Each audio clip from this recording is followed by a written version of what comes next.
undergraduate researcher in the Wooldring Lab, and I will be presenting on the paper titled in this slide.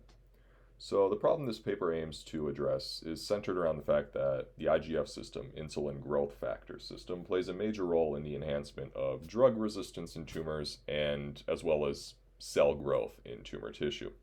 And the said system consists of receptors and ligands, INSR, insulin receptor, IGF-1R, insulin growth factor 1 receptor, and the respective IGF-1 and IGF-2 ligands.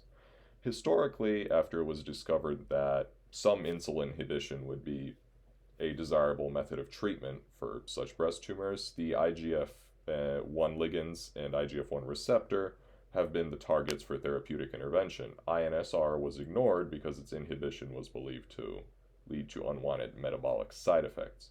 However, the authors of this study argue that those with endocrine-resistant breast cancer could benefit more from INSR inhibition, and they would not experience the unwanted side effects necessarily. They decided to, in order to study this, they decided to evolve a T17 gene 2 protein, GP2, scaffold as opposed to an antibody, since they believed a full antibody would have limited tissue penetration and increased difficulty of targeting specific epitopes, and a small engineered scaffold would be preferable.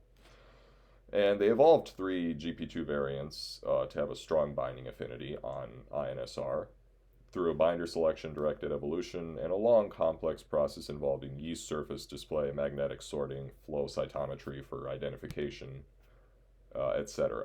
Eventually, the top 2% of INSR binders were isolated via FACS, and 8 of those were implemented in protein production in E. coli. And then the 3 were determined that had the strongest binding. And it was determined afterwards that 2 of the GP2 binders were able to actually distinguish between the INSR and IGF-1R receptors, even though those receptors are very similar in structure. And that the GP2 variants blocked predominantly insulin-driven cell cycle progression in breast cancers. And they were not cytotoxic. They didn't kill the tumor cells or induce apoptosis. They simply delayed the cell cycle. Additionally, they were screened against hybrid INSR and IGF-1R receptors, and the GP2 variants actually inhibited predominantly IGF signaling there as opposed to insulin, which was a curious find, but not negative. And the results of this study overall are promising, since the engineered GP2 scaffolds inhibited growth in a greater variety of breast cancer tissue and even parental cell lines than INSR inhibiting ligands in the past.